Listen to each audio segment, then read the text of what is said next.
Listo.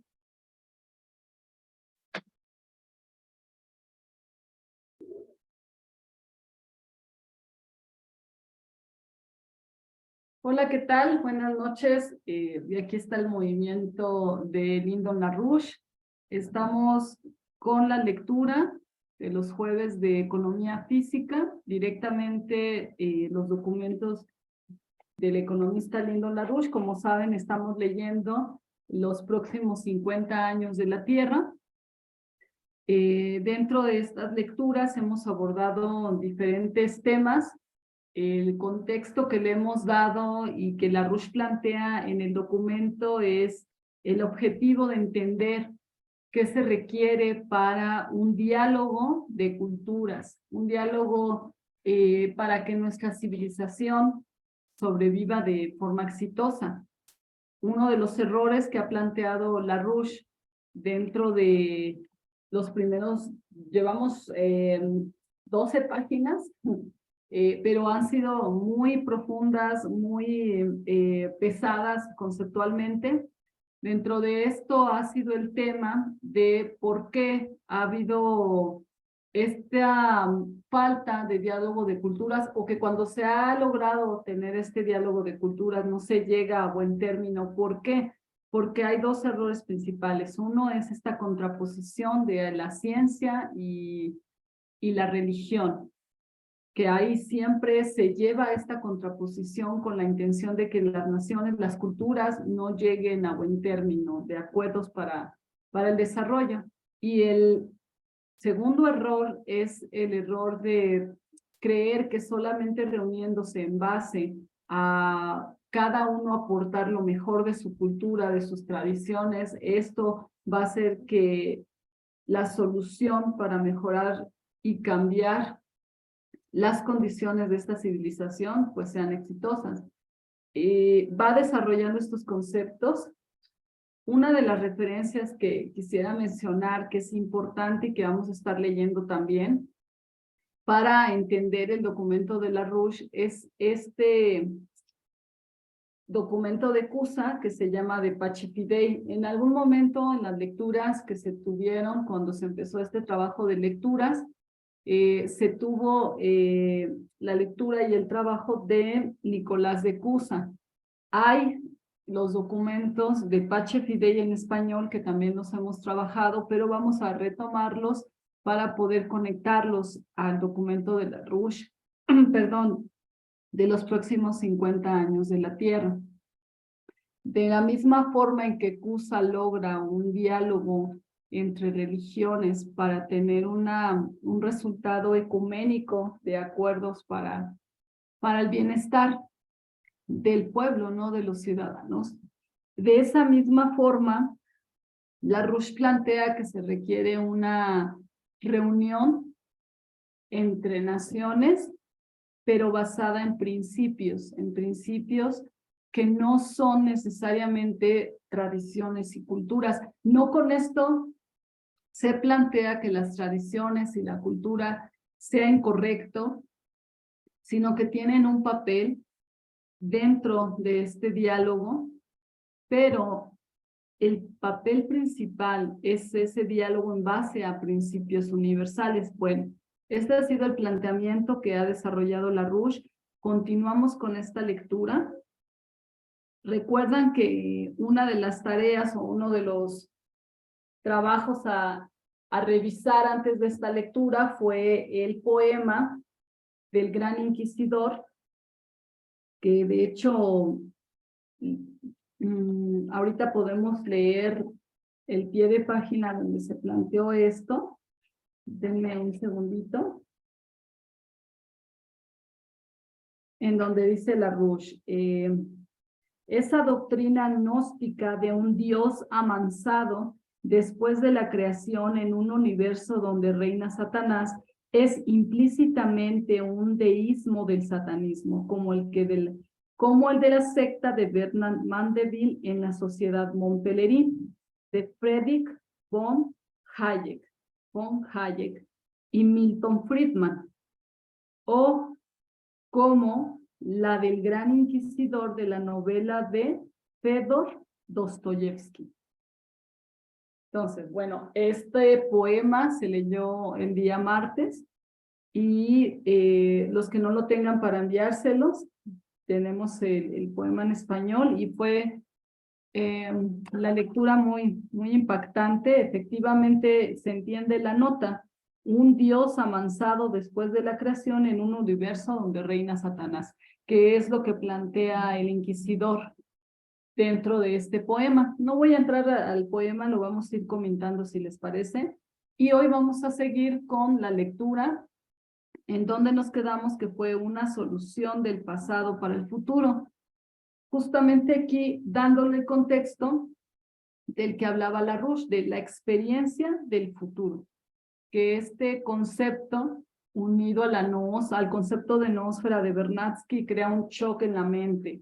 ¿Qué significa la experiencia del futuro? Algo que no ha sucedido, pero que puede el ser humano tenerlo en la experiencia no sensorial, sino la experiencia de la mente, que uno sí puede tener ese tipo de experiencia en la mente, en el alma, pero no necesariamente lo ha vivido de forma sensorial.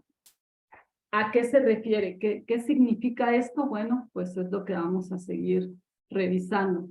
Entonces, si les parece, vamos a continuar con nuestra lectura, parando, como saben, como comentaba hace un momento, sí queremos terminar el documento, por supuesto, pero también lo que me interesa es este diálogo, precisamente, de dudas, comentarios.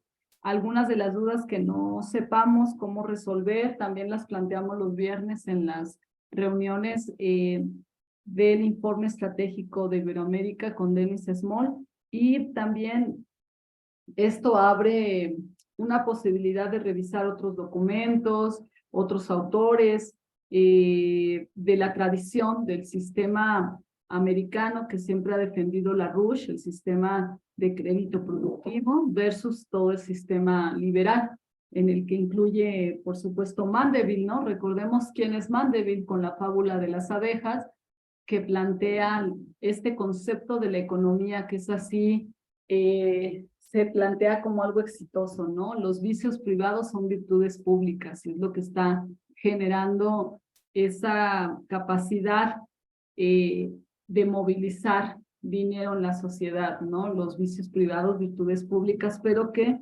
lleva a nuestra sociedad a una degradación bestial, ¿no? Y bueno, entre paréntesis solamente este comentario. Y bueno, ¿con quién empezamos? ¿Quién me gustaría leer?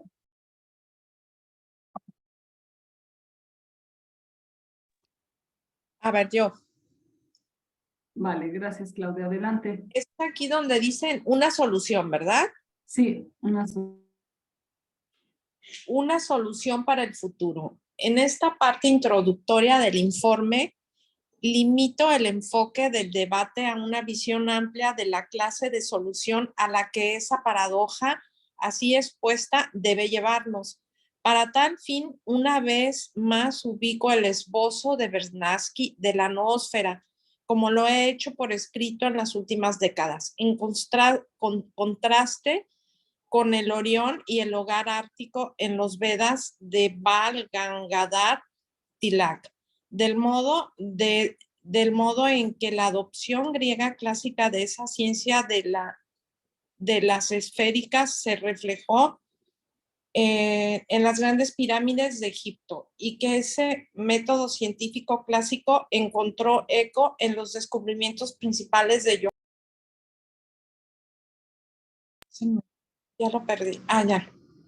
De Kepler, unámonos a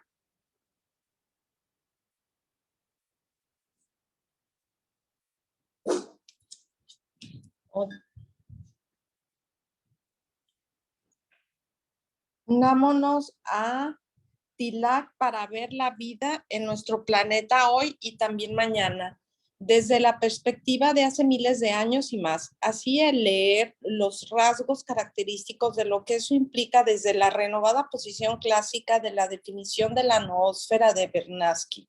Definamos esos valores comunes para el futuro que podríamos usar como métrica para medir el desempeño de la humanidad en este planeta por unas modestas 2 generaciones futuras.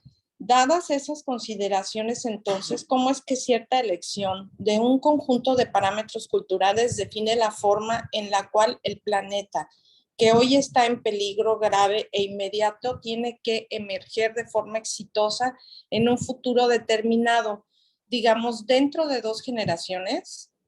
Obviamente, el permitir la continuación de la simple interacción entre los principales paradigmas culturales convencionales que hoy existen sería, en los extremos que ya representan los actuales paradigmas en funcionamiento, no solo un fracaso colosal, sino una catástrofe inmediata.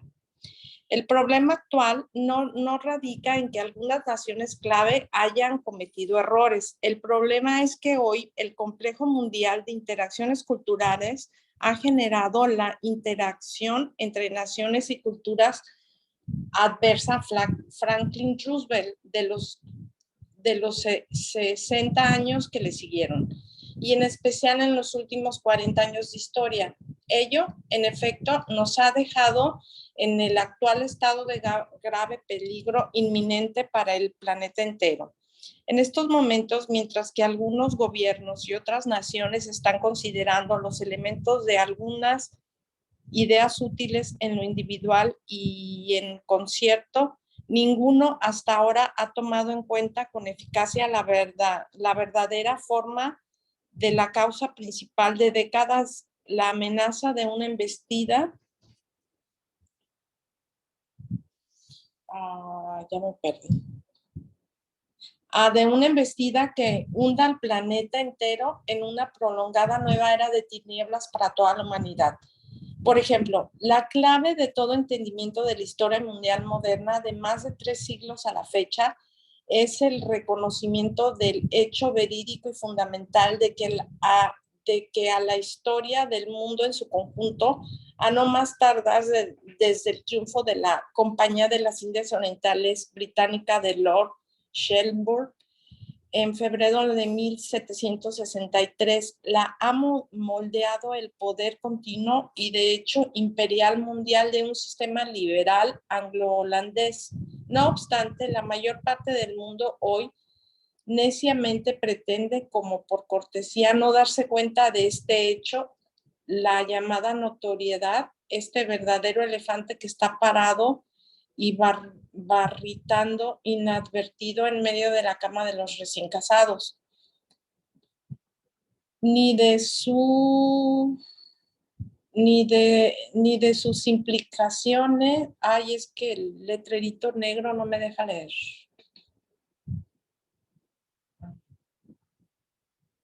Ni de sus profundas implicaciones prácticas para cada rincón de nuestro mundo entero. Aún en la actualidad, este poder mundial, este sistema liberal, es el poder que ha operado mediante el control de la forma oligárquica mundial dominante del sistema monetario, financiero, desde antes de su establecimiento en tanto poder imperial con este Tratado de París del 10 de febrero de 1763, con el que concluyó la orquestación exitosa de Gran Bretaña de la llamada Guerra de los 7 Años, la cual acarreó la ruina común de las manipuladas potencias de Europa continental. Ese tratado estableció así un imperio de la Compañía de las Indias Orientales Británicas.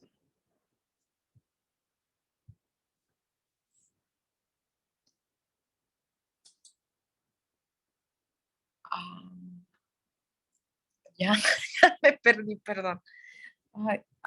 Ok. En lo principal mediante el engullimiento y saqueo imperiales de, entre muchos otros lugares, la India de los siglos XVIII y XIX.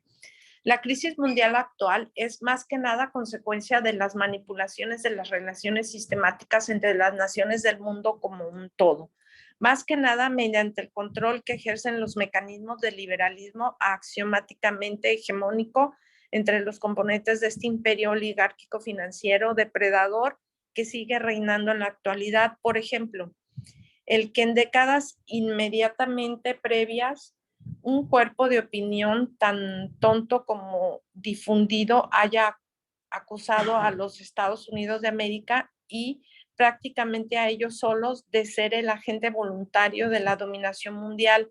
Es solo típico de los engaños de muchos de los que abordan el tema de un diálogo de culturas. Para los que de veras conocen los hechos pertinentes de los procesos de la toma de decisiones, ese mito es fruto de una necedad mortal e implícitamente suicida de aquellos que buscan explicar las cosas de un modo tan simple como este.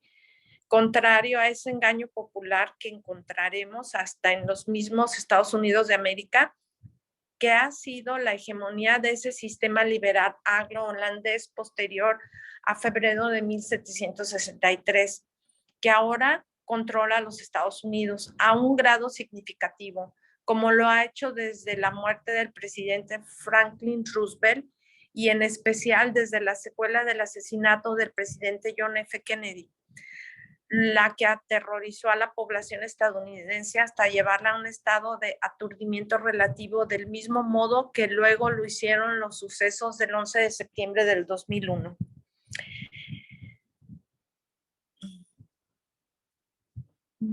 A ver.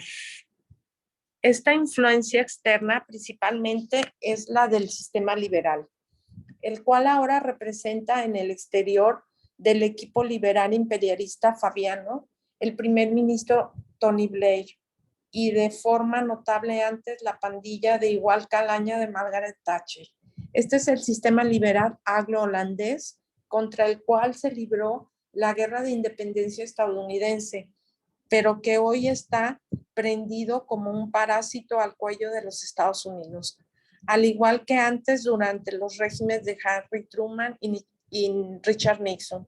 Mucho antes de Truman, representantes de la tradición de la Confederación, tales como Theodore Roosevelt, Woodrow Wilson, y después ellos, criaturas de Wall Street como Coolidge y Hoover, quienes fueron responsables de la típica epidemia de robos liberal, estuvieron a servicio de esa madre imperial del sistema de opresión global, el sistema liberal.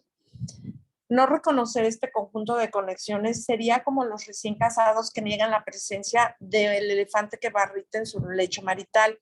Esa clase de negación puede ser y de por sí la causa más probable del trágico fracaso asegurado de cualquier tentativa de diálogo de culturas. En el sistema monetario financiero mundial actual, lo que controla las políticas de la nación o las de un concierto de naciones no es la dirección precisa de las decisiones individuales de una nación o naciones. Típica lo que controla la forma de generar el efecto agregado que expresan decisiones precisas. Es el equivalente de un concurso de supuestos axiomáticos.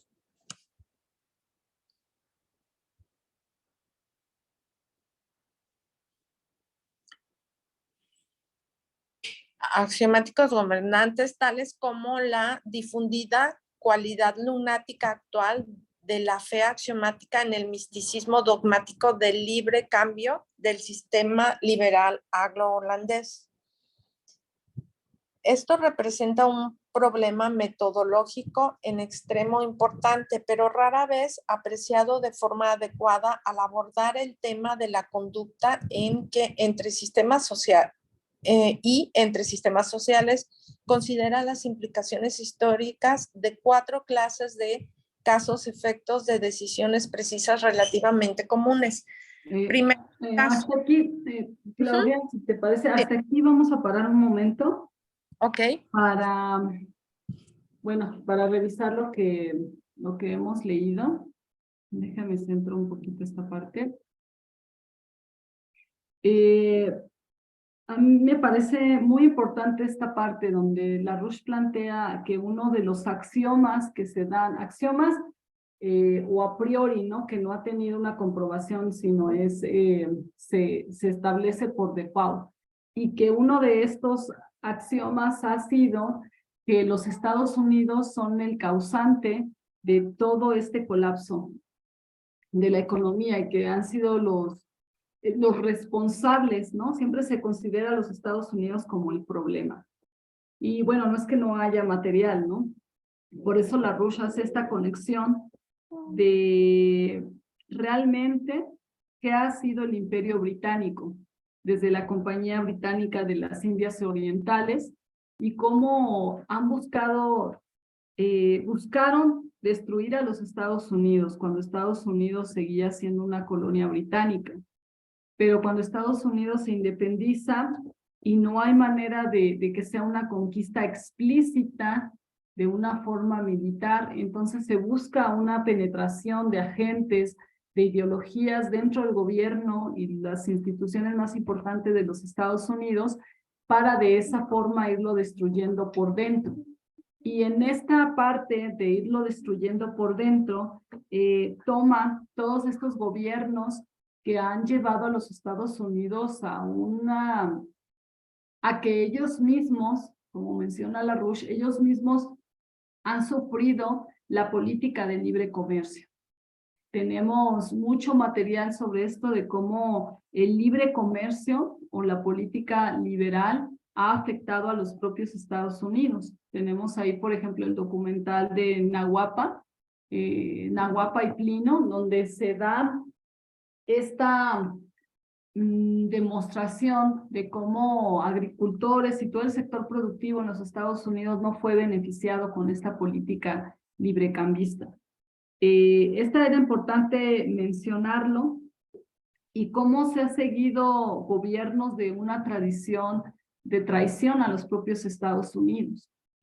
Es decir, han sido víctimas de alguna manera, y no con esto quiere decir que no han llevado a cabo una política como la que vemos ahora unida a la OTAN de guerra, sino entender que han sido filtrados por estos agentes que buscan destruir a los Estados Unidos, porque eran una potencia con Roosevelt y representaban el ejemplo de lo que era una república soberana, algo que Europa no pudo lograr, que ahorita vamos a ver más adelante. Entonces, en esta parte quisiera, bueno, si hay comentarios, preguntas, adelante, para que podamos comentarlas. Y quiero mencionar algo que me parece importante para el concepto de si realmente las naciones pueden sobrevivir solas. Dice la Rush, no reconocer ese conjunto de conexiones. Todos estos gobiernos liberales que han sido pro confederación, es decir, los gobiernos que estaban en la línea que estaba en contra de Lincoln, ¿no? Y dice, no reconocer ese conjunto de conexiones sería como los recién casados que niegan, ¿no? El elefante. Ok.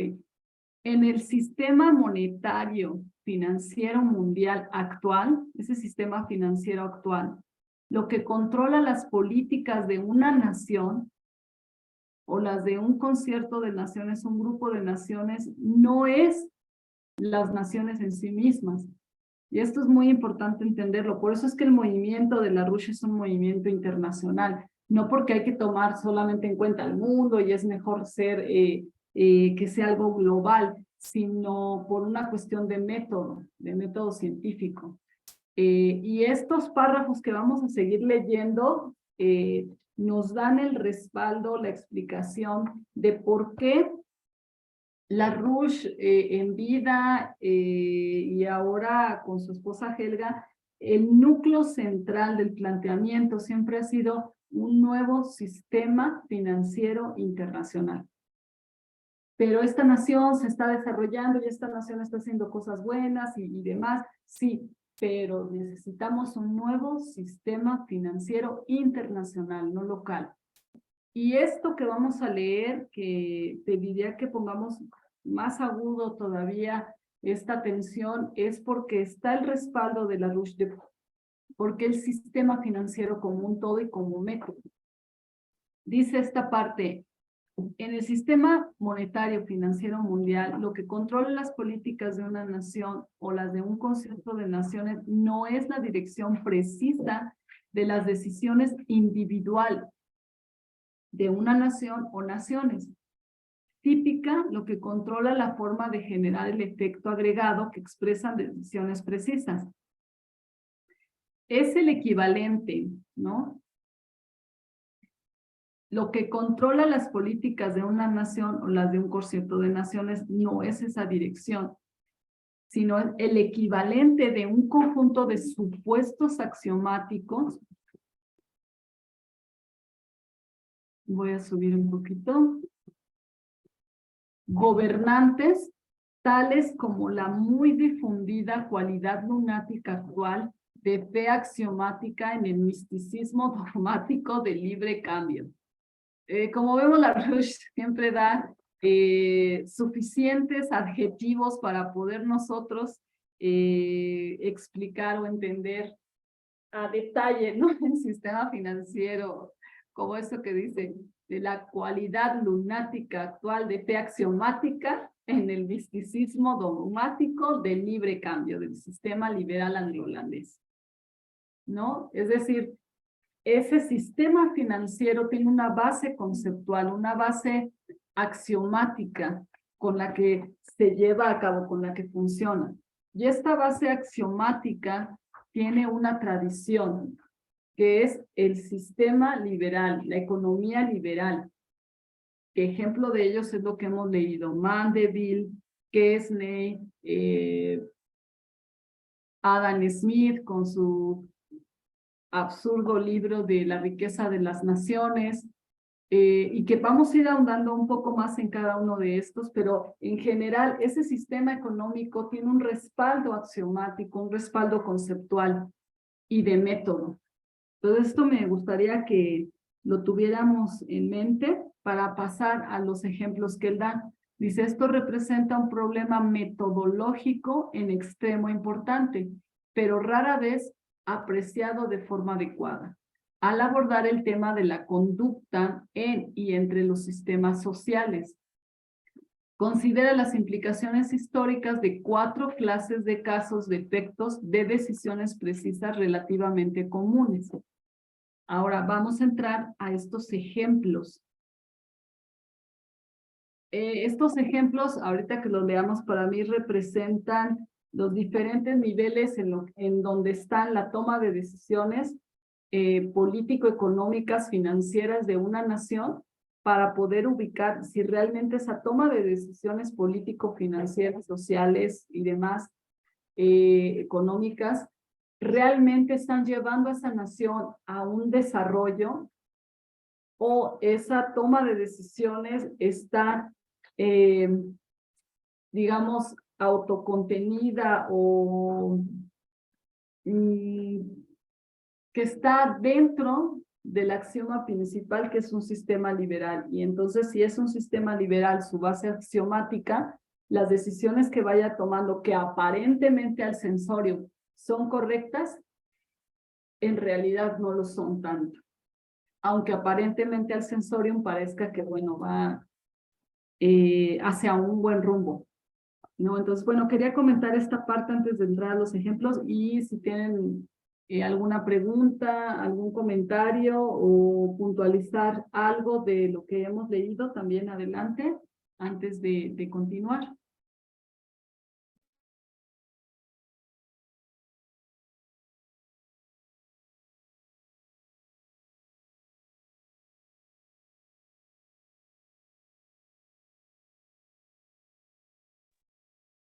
Y si no hay comentarios, porque sí, esto ayuda a leerlo varias veces, podemos continuar la lectura e ir puntualizando, y en el momento que necesiten hacer alguna o necesitemos hacer alguna pregunta o comentario, paramos, ¿vale?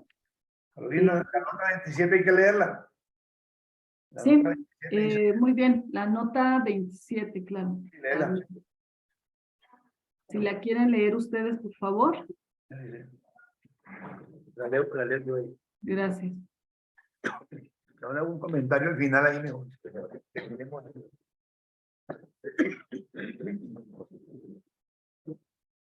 La 27. Sí, gracias, Nini. La doctrina del libre cambio del lacayo de Lord Shelburne, Adam Smith, presentada por primera vez en su diatriba de 1776 contra la Revolución Americana, La riqueza de las naciones. En esencia, la plagió de la muy dudosa autoridad de los principales fisiócratas franceses, Turgot y el doctor François Quesnay. Aunque la principal fuente que para este fin saqueó fue la mística doctrina de Quesnay, de laissez-faire, la aceptación de que gozó el plagio de Smith en Inglaterra.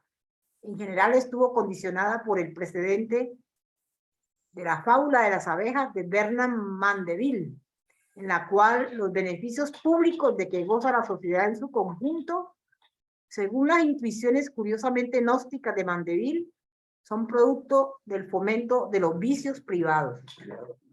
El propio Smith defendía tales líneas de deducciones estériles, específicamente gnósticas, en su teoría de los sentimientos morales de 1759, con el mismo entusiasmo de total irracionalismo que formó la base doctrinal de ese curioso comportamiento sexual de los cátaros, que llevó al uso francés del término condón.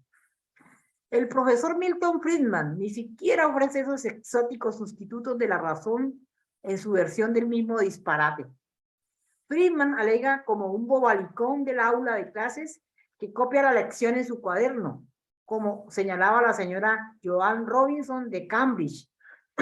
Post hoc ergo propter hoc. Carolina, entonces ahí está la base axiomática bestial del hombre que tienen los británicos, que impusieron, que tienen controlada las instituciones no solamente de Occidente, no solamente de Estados Unidos, que lo han corrompido moralmente y culturalmente, ¿no? A las instituciones después de la muerte de Roosevelt con Kennedy y antes con Lincoln. Por eso los quitaron. O sea, ellos han corrompido actualmente con ese concepto del libre mercado, que es un panteón para ellos, ¿no? Y que no quieren que el Estado exista ni que regule nada, ¿no? En favor del bien común de la humanidad, de un Estado soberano. Ahí está la corrupción de ese pensamiento liberal, ¿verdad? Que no les gusta a ellos que nadie se los vaya a derrumbar, ¿no?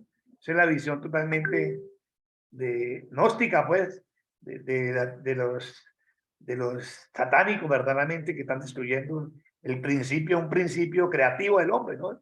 El principio creador, con la ley de la selva, ¿no? Y toda la filosofía ahí está, de la fábula de Mandeville, ¿no? Que son los vicios privados los que gobiernan, ¿no? Y ahí está la corrupción total del hombre, ¿no? Para destruir el Estado y la sociedad y la población. La visión muy clara de eso, ¿cierto? Eso quería decir ahí. Sí, efectivamente. Es decir, hay dos sistemas económicos. Larouche siempre planteó, solo hay dos sistemas económicos. El sistema liberal, anglo-holandés, británico, y el sistema americano, el sistema proteccionista, el sistema hamiltoniano. Y estos dos sistemas económicos han sido siempre, por supuesto, contrarios en la base conceptual y han siempre estado en esa lucha.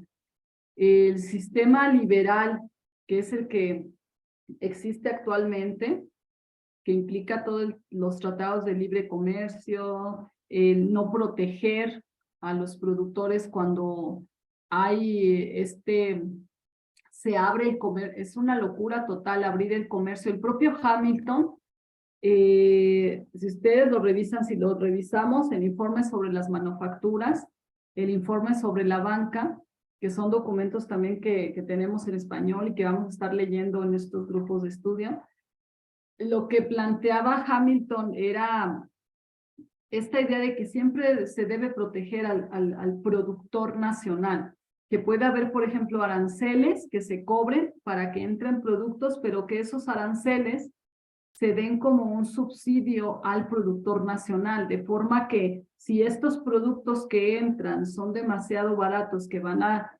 destruir al productor nacional, la forma en que realmente se compite es que esto sea, pues, tengan apoyo, subsidio, y que aparte la nación sea la principal consumidora de estos productos. No con esto cerrar el comercio en absoluto, sino que realmente necesitan proteger a esta producción, no abrir el comercio y que venga todos los productos, porque no hay comparación. No podemos comparar una nación con avance tecnológico y desarrollo de infraestructura, porque el precio de los productos que genera cada uno, por ejemplo, cada producto, cada pieza, es mucho más barato que el precio que le cuesta a un productor, como nuestras naciones, que no tiene esta tecnología y que aparte el precio está castigado por estos cárteles internacionales de los alimentos que tanto ha denunciado el Instituto Schiller, ¿no? Entonces, aquí algo que me parece muy importante de reconocer estos dos modelos económicos es que sí ha existido la contraparte. No se enseña en las universidades, no se da como otra opción, pero siempre ha existido. Porque entonces, ¿cómo fue que estas naciones llegaron a ser una potencia? Si no hubiera existido Hamilton, si no hubiera existido toda la tradición con Franklin Roosevelt, que recuerden que Roosevelt tenía muy claro la tradición de Hamilton, porque los que ayudaron, el grupo que creó toda esta tradición de Hamilton, fueron uno de ellos, que fue el abuelo de Roosevelt. Roosevelt estudió toda la tradición de Hamilton y fue por eso que él tuvo muy claro cómo entrar a este problema de la depresión en los Estados Unidos. Entonces, lo que voy con esto es que allí está el material, allí están estos libros, estos conceptos que han llevado a las naciones a ser realmente repúblicas soberanas, exitosas, y con exitosas no nos referimos al concepto de exitoso actualmente, de ser tu propio jefe, o emprendedor, y que más bien todo eso se llama desempleo masivo, sino más bien al éxito de una nación que logra darle ese bienestar a su población, esa capacidad de desarrollo de la creatividad aplicado en la forma de vida, en un nivel de vida, ¿no? Ese sistema es el sistema americano de economía política que necesitamos manejar cada vez mejor, poder comprenderlo, porque así vamos a poder ubicarlo en todas las políticas que van surgiendo dentro de los gobiernos desesperados por caer bien, por quedar bien con ese sistema financiero, para que no nos den gato por liebre, ¿no? Para que no nos chamaqueen, como decimos en México, que no nos den gato por liebre, porque si nosotros ubicamos la base conceptual de estos dos modelos económicos, el sistema liberal y el sistema hamiltoniano, vamos a poder ubicar realmente la intención, la dirección que llevan esas políticas económicas. Entonces, todos estos libros, si se fijan, esta nota 27 es la base conceptual de estos autores de la política liberal, ¿no? Adam Smith, es un libro, no está muy largo, La riqueza de las naciones, y yo propongo un ejercicio, que todo esto lo vamos a hacer en los grupos de estudio, pero les propongo este ejercicio que a mí me fue muy útil, fue leer La riqueza de las naciones y después leer el documento, el libro de Federico List, y contraponer, déjenme, me acuerdo, el libro lo tenemos, necesitamos conseguirlo en PDF, recuerdo ahorita y si no para traerlo, pero este libro de Federico List, contrapuesto a La riqueza de las naciones, es que Adam Smith ya había sido refutado. Adam Smith fue refutado por Federico List 1,000,000 veces, 1,000,000 veces. Y se sigue enseñando en las universidades como si fueran las vacas, más bien como vacas sagradas de la economía. Entonces me voy a tratar de acordar del libro ahorita para poderlo comentar y que lo vayan revisando a la par. Ok, vamos a leer La riqueza de las naciones y vamos a leer el libro de List, donde hace esa refutación directa a la economía de Adam Smith nunca funcionó, nunca funcionó. Nunca. Es lo más curioso de estos autores que nunca funcionaron y se siguen enseñando. Eso por decir algo, ¿no? Después tenemos a Mandeville que, híjole, eso, leerlo es, pues esto, vicios privados, virtudes públicas, ¿no? Que lo que determina al individuo son sus vicios y que eso es lo que mueve la economía, ¿no? Cosa que se está llevando a cabo con toda esta cultura, pues sí, súper degradante, ¿no? Pero digamos cierta cultura, ¿no? Cierta cultura. Y cada uno de ellos, si los vamos desglosando, vamos a ver, son la base conceptual del sistema económico, porque cada sistema económico necesita tener una base filosófica que lo respalde y necesita tener una base conceptual en todas las áreas, la parte económica, la parte científica, la parte social, la parte cultural. Para cada sistema económico hay una base axiomática, están estos autores, etcétera. En la ciencia también los podemos mencionar, son como un hilito, ¿no? Una escalerita.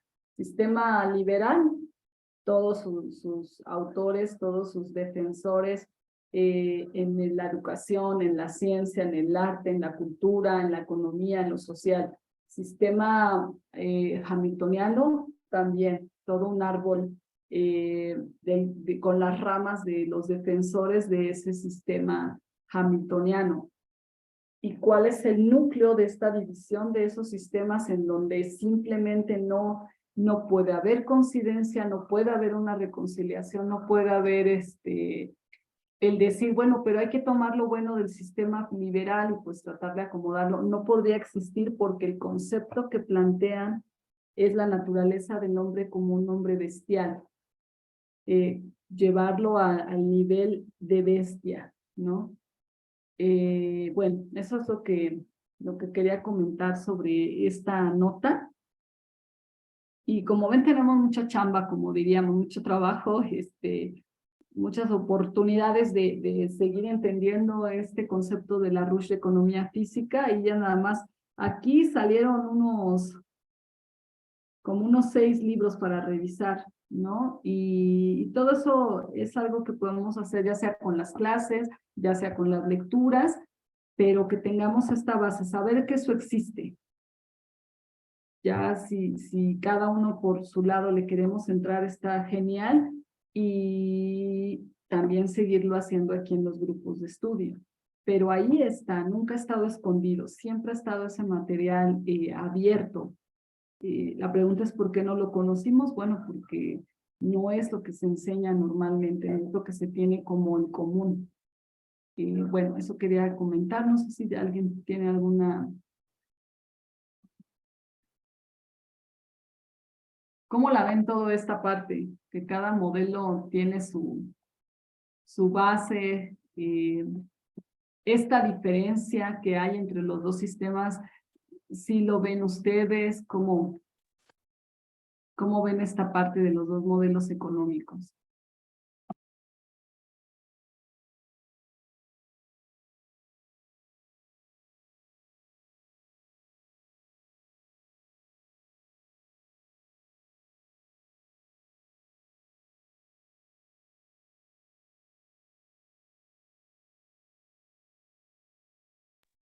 Hola, Alan, bienvenido.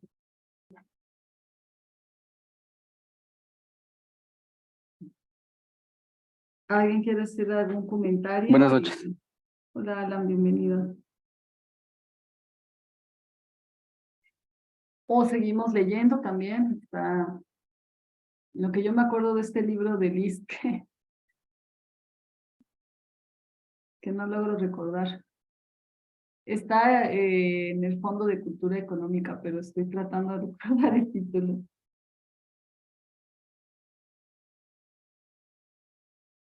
Bueno, ¿alguien quiere hacer algún comentario en lo que empezamos? ¿Seguimos leyendo? A ver, voy a ir poniendo esto en donde estaba la nota 27.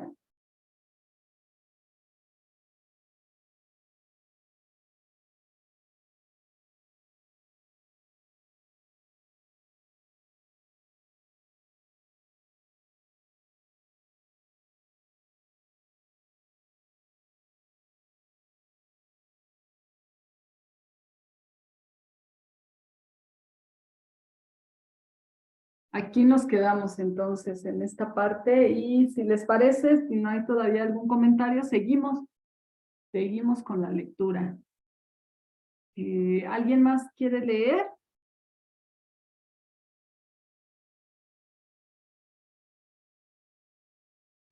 Listo, yo le leo. Gracias, Adela.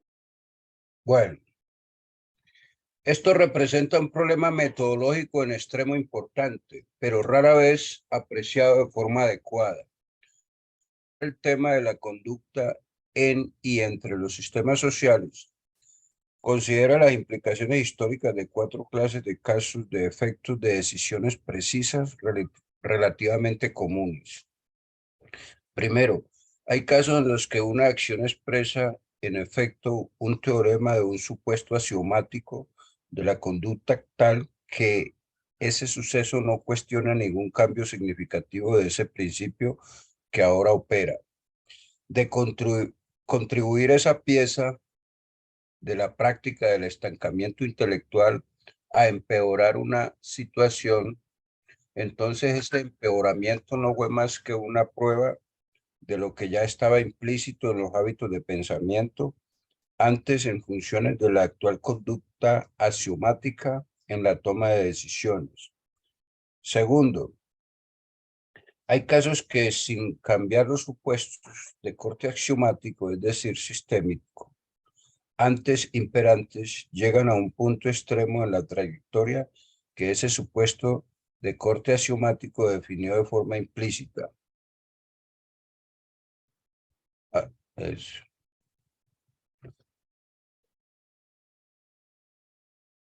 como ese interseca con la proximidad de una condición límite del sistema. Esto genera la importancia singular de la novedad del efecto asociado con una crisis de facto, pero aún sin cambiar los supuestos de corte axiomático pertinentes sobre los que la sociedad, por ejemplo, ha venido operando a últimas fechas hasta dicho punto.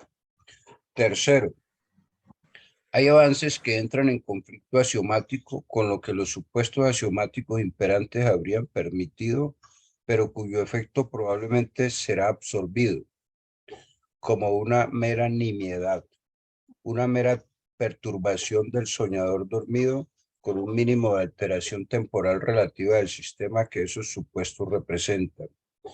Considera entonces un cuarto caso en el que el efecto de la acción trastoca de forma implícita o al menos aparenta trastocar el conjunto de supuestos de corte axiomáticos antes imperante. En este caso, la amenaza radica en provocar alguna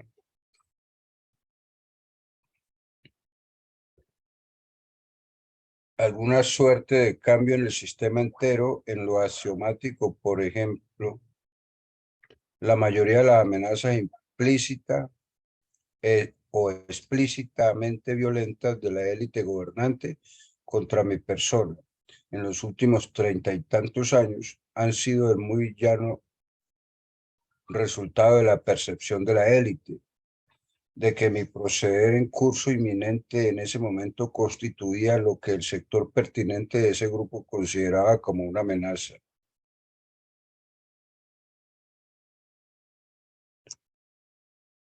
Una amenaza potencialmente seria a la continuidad de la perpetuación de su sistema actual. En todos los casos no es la acción individual la que es históricamente determinante, sino el sistema o los sistemas en interacción o los cambios en el propio sistema. Así, el pronóstico económico competente de largo plazo parte de considerar los sistemas económicos en términos axiomáticos, del modo que lo hace la práctica de la ciencia física considerándolos en tantos sistemas y basando el pronóstico en el estudio del sistema como tal, en vez de ir vadeando el pantano y las arenas movedizas de las descuidadas extrapolaciones y en última instancia, infaliblemente erróneas del contador por sus métodos estadísticos convencionalmente brutales y de seguido irracionales. Eso mismo puede expresarse de una manera un poco diferente, señalando un caso pertinente, el dogma perverso relacionado de que los sistemas de banca central, que en realidad son instrumentos de la voluntad colectiva tipo modo Lamoso, de grupos de intereses oligárquicos financieros privados, funcionan bajo la protección del supuesto sistémico de que estos sistemas deben estar libres del control de los gobiernos elegidos. Este es el sistema peculiar, la ideología que controla a la mayoría de las naciones y son aquellos que controlan al propio sistema los que también controlan la toma de decisiones de las naciones pertinentes. Son tales supuestos falsos de carácter axiomático como la creencia en la independencia de los sistemas de banca central, los que al convertirse en la característica de las instituciones públicas y populares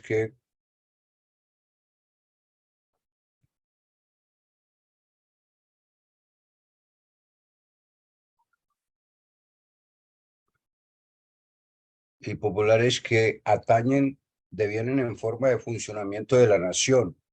Estos, aunque solo por lo general predeterminan la clase de decisiones a tomar, no es la decisión individual la que produce este efecto, es la forma en que la evolución de una ideología predetermina la trayectoria del cambio en los efectos que produce la toma de decisiones correspondiente.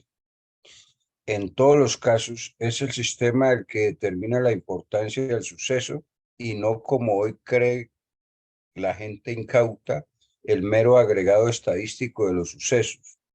El sistema, entonces, del modo que lo demuestra el caso de la Primera Guerra Mundial, en la historia hasta ahora, el aspecto axiomático de la ideología controla la voluntad y el destino de las naciones la mayor parte del tiempo y lo hace de forma más eficaz y despiadada que cualquier abundancia de fuerza militar. Leemos la nota. Sí, adelante la 28 y luego Y la bajamos. 28, correcto. Aquí. Algunas decisiones son fundamentales porque tienen el carácter distintivo, aún por sí mismas, de un cambio tácito en la cultura dominante. De otro modo, la pauta de las decisiones, más que una o varias de ellas, es lo que determina la trayectoria pronosticable que seguirá la toma de decisiones de una nación. Ok, ¿cómo vieron esta parte?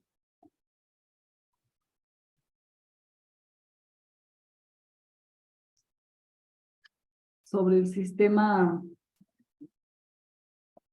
desde antes, ¿no? Que decía estos ejemplos. Estos ejemplos están como, parecen rebuscados ahí, pero dice 4 clases de casos de efectos de decisiones precisas relativamente comunes. Teniendo ya todo este contexto y regresamos a los ejemplos. Viendo los ejemplos, la pregunta sería, ¿por qué creen ustedes que, o por qué creemos nosotros que es tan importante el cambio del sistema financiero? Aunque haya acciones importantes o buenas acciones dentro de cada uno de nuestros países y aparentemente vayan en una buena dirección, viendo estos ejemplos, ¿por qué creen ustedes que LaRouche planteó que se requería un cambio, pero de todo el sistema financiero?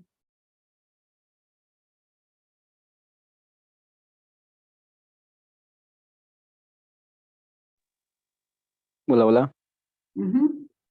Pues Hola. Hola. lo que ahorita acabo de entender, bueno, que estaban leyendo, que se me hizo interesante fue la cuestión de las bancas centrales, de que están en favor de una oligarquía. Entonces, que realmente esta es la forma, o bueno, bueno, ya es como mi interpretación, que como de alguna manera también lo dice Larouche, que cómo controlan a las naciones es por medio de este sistema de banca central que es, pues sí, de las bancas centrales que de alguna manera, bueno, igual, nuevamente creo que es mi interpretación, que están relacionadas de cada país, tienen cierta conexión con las bancas centrales del mundo y que de alguna manera, pues teniendo el control esta oligarquía, que así creo que algo así le llaman, pues bueno, dominan a las naciones. Eso se me hizo interesante.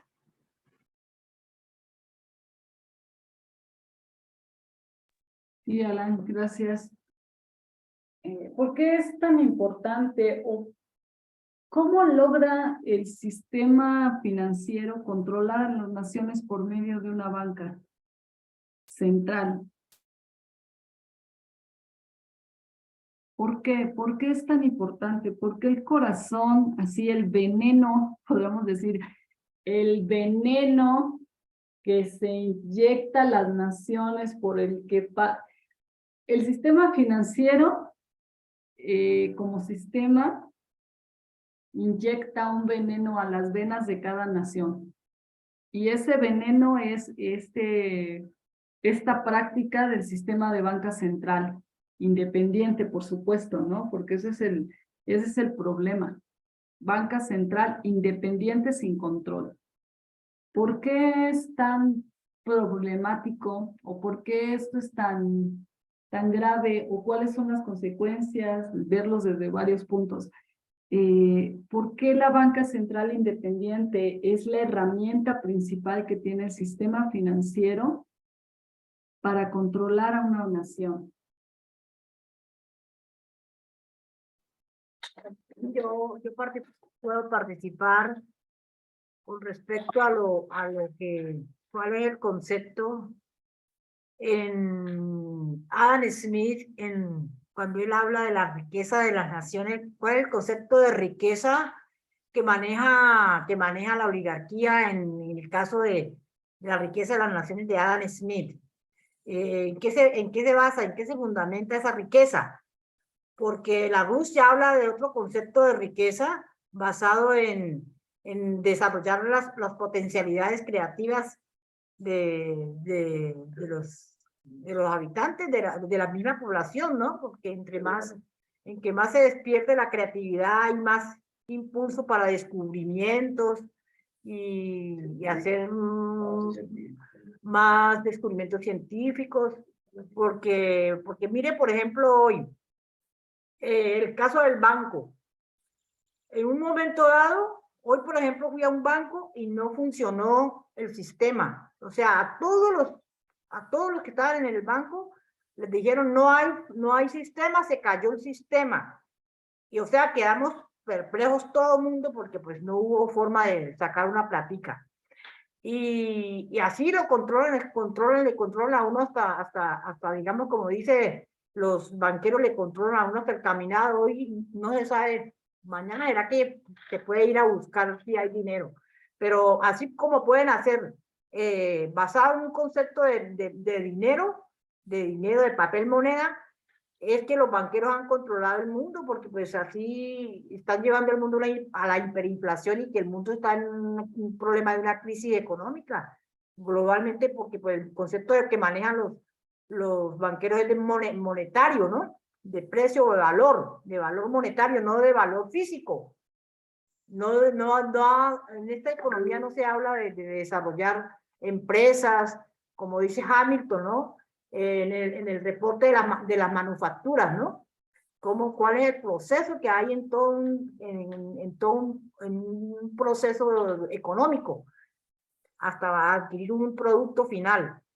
De eso sí no, eso ya es otro concepto. Ok, Nelly, gracias por tu comentario. Muy bien, vamos a abordar eso en un momento. ¿Qué pasa con Adam Smith? Pues, ¿cuál es el problema? Adelante, Alan. Y otro punto es que no puede, que los gobiernos no pueden, por lo que entiendo, o sea, al no tener el control de la banca nacional, los gobiernos no pueden disponer o emitir dinero, por ejemplo. Por eso me parece que es igual, eso es lo que creo, de tal manera que si llegara un gobierno para decir, vamos a crear dinero para que se destine en un desarrollo de infraestructura nacional, pues bueno, no lo podría hacer. Me parece que ese es como una implicación, o al menos no es tan sencillo. Necesitaría el visto bueno de los banqueros centrales para ello, pero aquí ya intervienen otras cosas, que es la ideología del, del, la ideología del libre mercado, me parece, o no sé cómo llamarle, en el cual supuestamente, y se enseña en las escuelas que eso no se puede hacer porque es malo imprimir mucho dinero para, aunque sea bueno, aunque sea para algo bueno, como la infraestructura, porque eso te va a generar mucha inflación, por ejemplo. Y esos, entonces, por lo que dicen, bueno, al menos aquí en México, que el Banco Central tiene una función principal, que es controlar la inflación. Entonces, y para eso sacrifican el que no haya el crédito o que se destine dinero a infraestructura.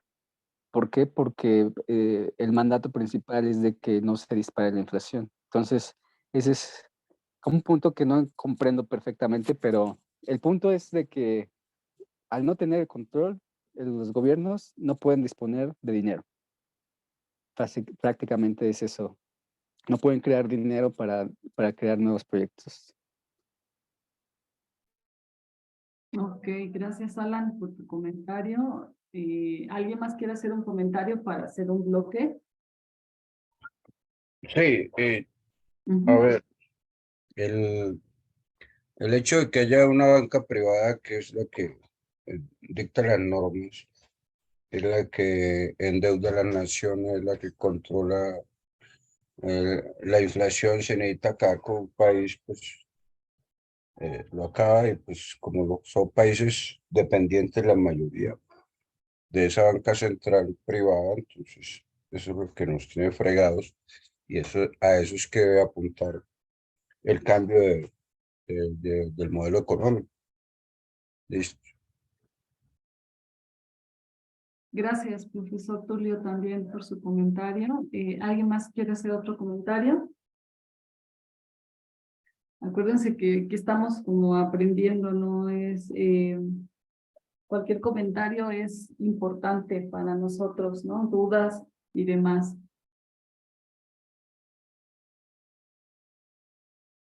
Y bueno, mientras se animan si tienen alguna duda y comentario, todo esto que han ido mencionando es muy importante porque precisamente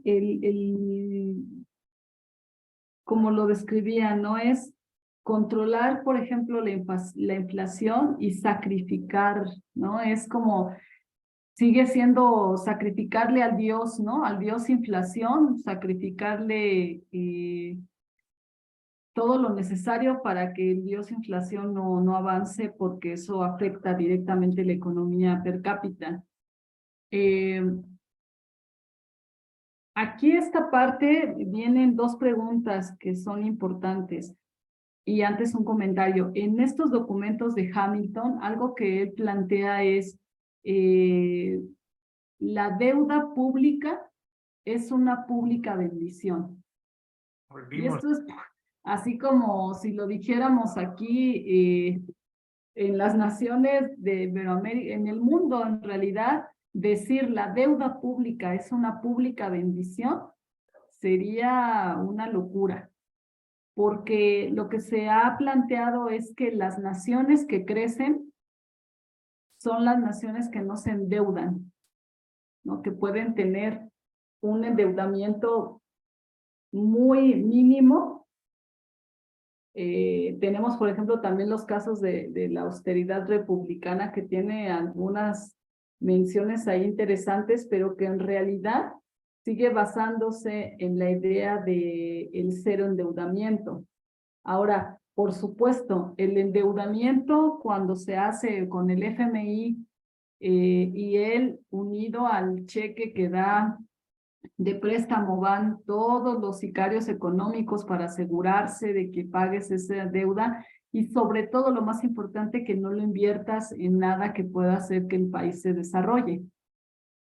Una pregunta importante aquí es que si lo que controla el sistema de banca independiente central, ¿si es el dinero o es algo más profundo todavía? Si es solo el dinero, esta es una pregunta que vamos a dejar para irla pensando. Si realmente el sistema de banca, ese sistema financiero, lo que controla es la emisión del dinero o controla algo mucho más profundo o tiene una consecuencia mucho más profunda.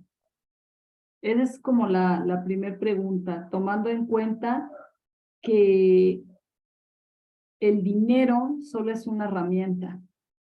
Solo es una herramienta. Ese sería el primer punto. El segundo punto, recordar, ¿por qué? A ver, aquí esta es una pregunta. Todo esto que plantea Larouche son paradojas muy importantes, porque si realmente la deuda es un problema y la deuda es mala, ¿por qué la base del crecimiento de los Estados Unidos siempre fue el crédito público? El crédito por parte no de una banca central independiente, sino de un banco nacional. Estados Unidos creó su desarrollo en base a un banco nacional, propiedad del Estado. Y esa emisión de crédito productivo, ¿qué significa crédito? El concepto de crédito es creer. ¿Qué significa crédito? Fianza, no es una fianza, es confianza, es creer. Por eso digo que no es solo dinero, o pensemos que más aparte del dinero, porque es algo mucho más profundo, es el crédito, es este concepto de creo, no en lo que eres ahora, porque por supuesto que si basamos el crédito en lo que somos, en acto, diría Leibniz, sería un poco complicado, pero ¿qué es el crédito? Creer no en lo que eres ahora, sino en lo que vas a hacer, en el potencial de desarrollo.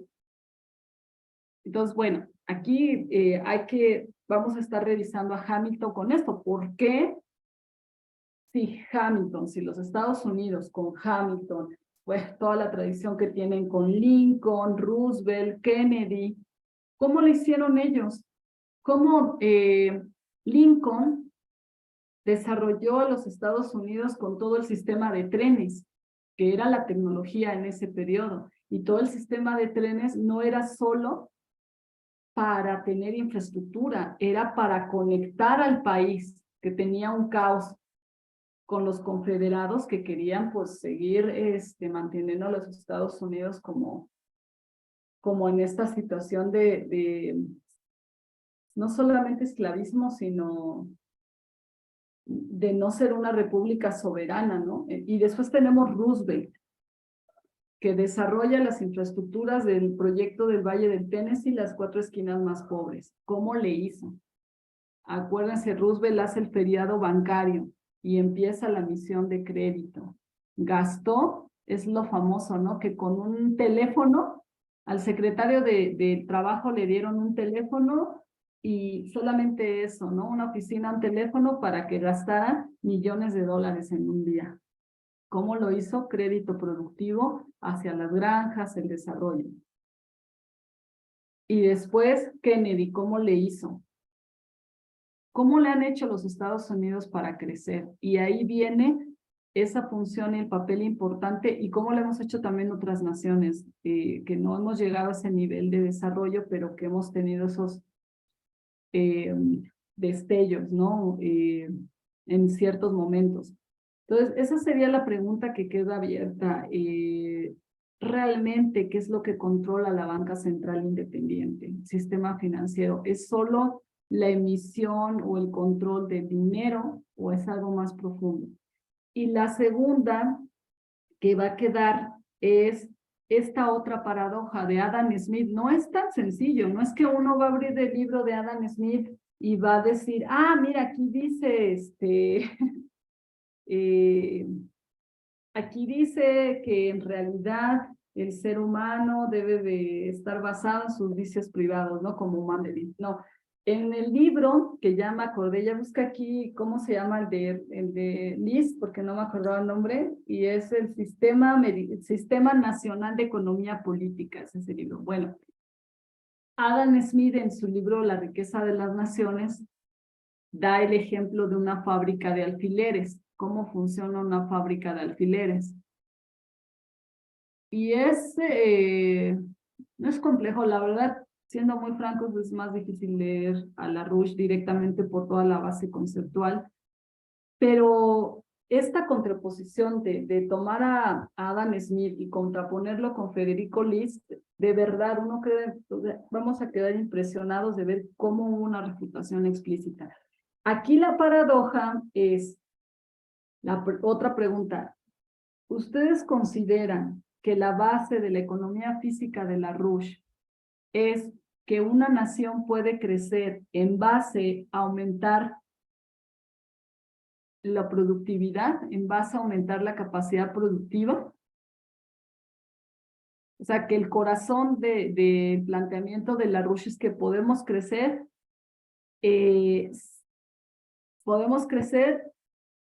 respaldados o que el núcleo de ese crecimiento va a ser aumentar los poderes productivos del trabajo. Esa es una pregunta. Si eso sería la base de la economía física. Porque lo que plantea Adam Smith es que la base o la riqueza de una nación es, adivinen qué, la productividad.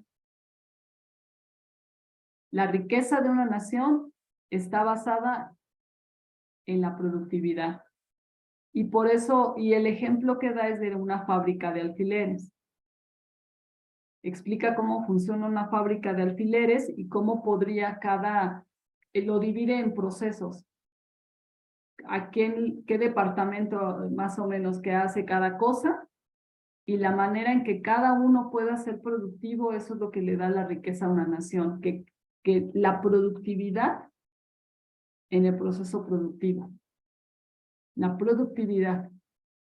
Entonces, la pregunta es, y con esto vamos cerrando el trabajo el día de hoy, es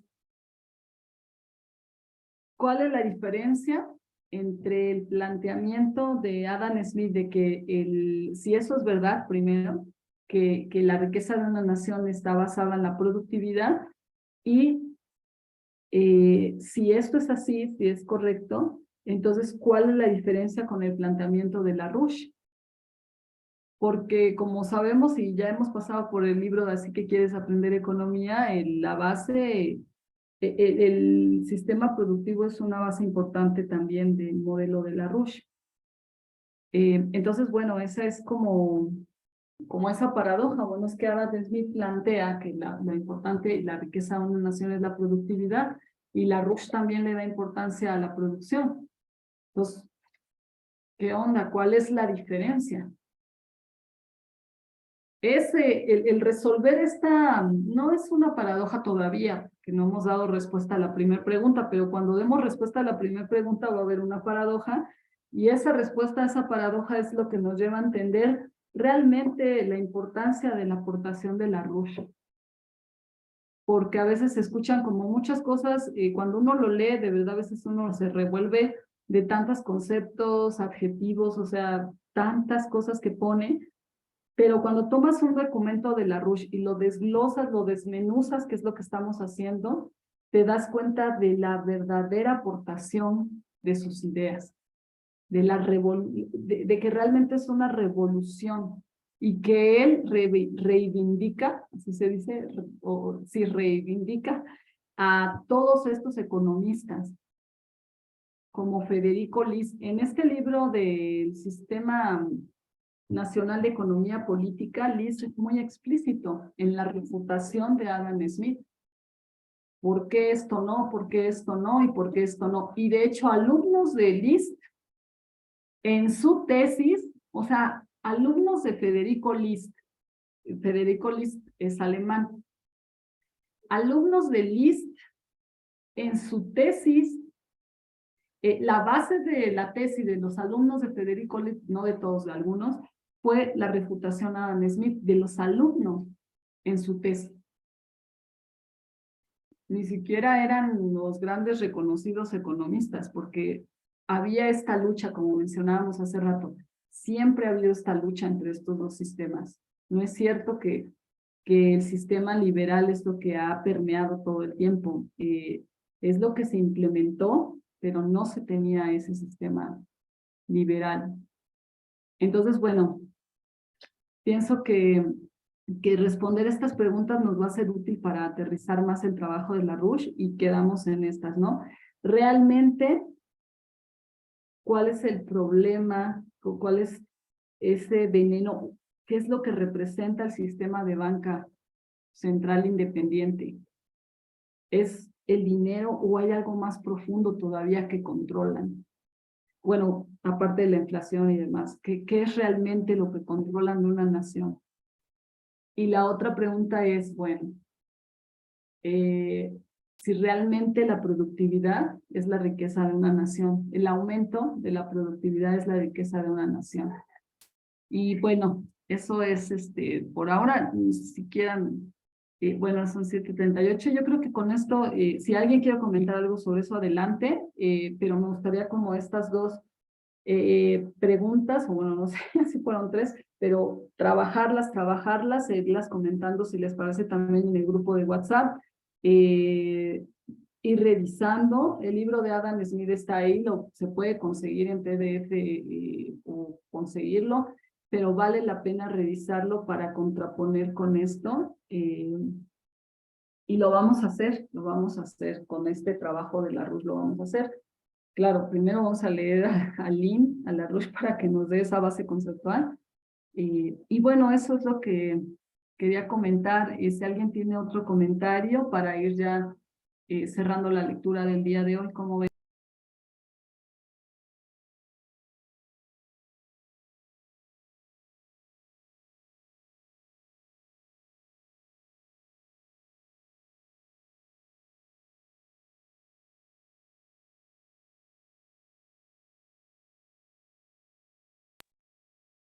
Pienso que por hoy entonces cerramos la lectura. Recordemos que mañana tenemos nuestra reunión de Iberoamérica sobre lo que está pasando a nivel internacional.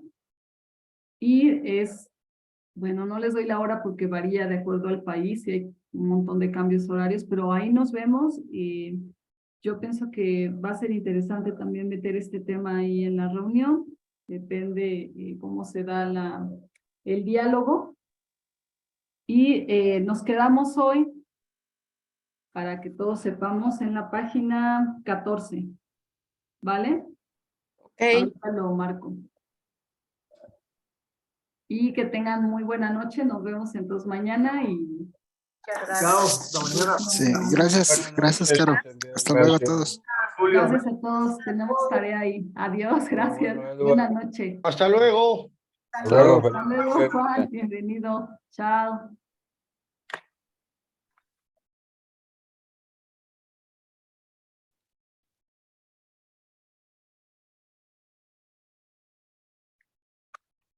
Estaba explicando lo que me dice, pero se me fue.